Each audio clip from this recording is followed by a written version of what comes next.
Hey guys, and welcome back to another YouTube video, and in today's video I'm going to show you a lower body workout I did during the first week of the off season. This video will also show you how you should structure your lower and upper body workouts during the off season to get the most out of your time and to get the most out of every single workout. So let's get straight to it. I started off this workout with a single leg knee drive isometric, and I did 3 sets of 10 seconds each side. Now the reason I love this exercise so much is because 1, it puts your body in a sprint-like position. So basically you're gonna find yourself in this position during every single acceleration phase you do. And 2, because basically every single isometric exercise is a really good prep before you move on to the harder exercises. And by harder, I mean either the exercises which are a lot more fatiguing than this one, or exercises which require a lot more intensity.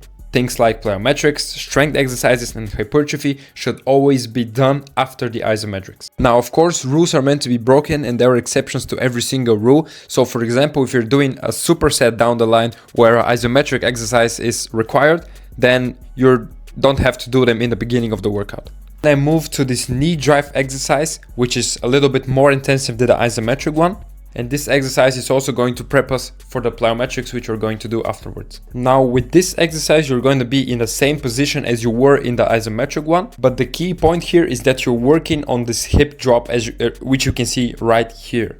You have to make sure that you're working through the hips, you're dropping them as low as possible, and you're pushing through the hips as well as extending your knees. This is the exact same thing you should do when accelerating on the field or in game as well. Then afterwards we moved on to the plyometric exercises, and in this workout I did only 2 of them because I was focusing on the quality rather than the quantity of the exercises. For the first set of this exercise, however, I was focusing on landing and absorbing the force rather than going as fast as possible or trying to generate as much force as possible. And on the other 2 sets, you can see that I'm working more on dropping the hips and working through the hips as well and being as explosive as I possibly can. The reason I did that is because I wanted to ensure that I was gradually increasing the intensity and my body was actually well prepared to go as intensive as possible, and I didn't just jump straight to the more intensive exercise. This will ensure that you avoid any injuries down the line and will make sure you stay as healthy as possible so you can continue doing this for as long as possible. I don't have much footage from the second plyometric exercise, but here it is, just normal hops, going as deep as possible and trying to generate as much force as possible. Then I've moved to an exercise which I haven't really tried before that. I've tried similar exercises in similar positions which have similar focus, but this exact exercise I haven't tried before. So it was a really good exercise. I think you have to keep a note for is that the band is not attached too high or too low. It has to be kind of hip height, if that makes sense.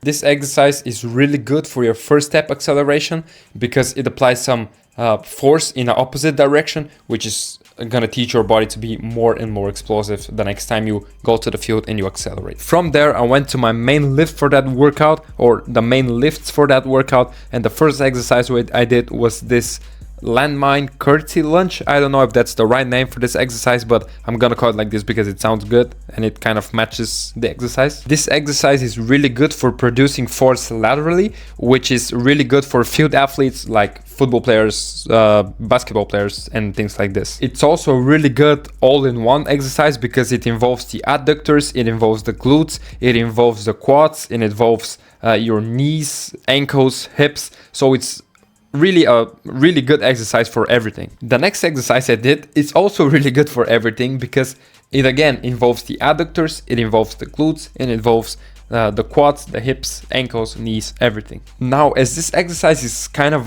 in a really hard position, the first set I did was a little bit easier variation where I'm just going up, down to the right, up, down to the left, and so on and so forth. And for the next 2 sets, I did the exercise as it's supposed to be done. If the second variation is too hard for you, you can just stick with the first one and you're gonna get basically the same results. It's just that this one is a little bit harder and I like how it involves the adductors a lot better. Here you have to make sure that your toes, knees and hips are all pointed in the same direction, so you're not putting any excessive force on your knees or on your ankles in order to avoid any injuries. try to go as heavy as possible here. I know it can be hard to load that landmine in that difficult position, but just try to load it as much as possible in order to get the best results. Trust me, your quads and adductors are gonna burn after this. This is probably one of the best exercises for your lower body you can do. I know it's an unpopular opinion, but it's my opinion, so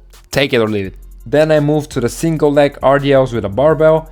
It's a self-explanatory exercise. Everyone knows what the RDLs do. What the RDLs focus on is I'm just making it a little bit harder by doing it single leg.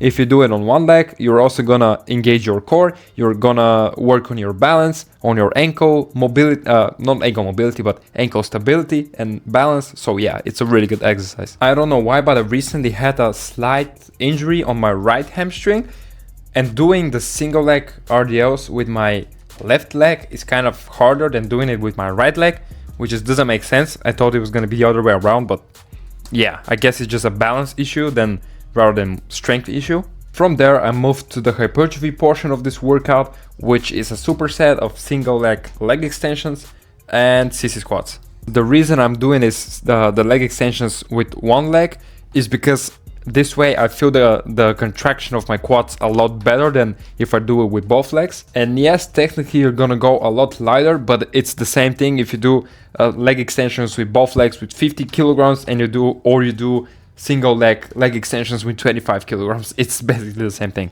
And leg extensions are probably one of my top 3 lower body hypertrophy exercises of all time. Like, I can do leg extensions literally every single workout, and 1, I feel insane. 2, I have insane results and I feel insane, as I said. So yeah, I'm gonna continue doing them. If leg extension is something which hurts for you or you feel uncomfortable doing, then you can substitute it with something else. As every single exercise in every single workout, you can substitute it if it doesn't feel good for you. But leg extensions feel amazing for me, so I'm gonna continue doing them.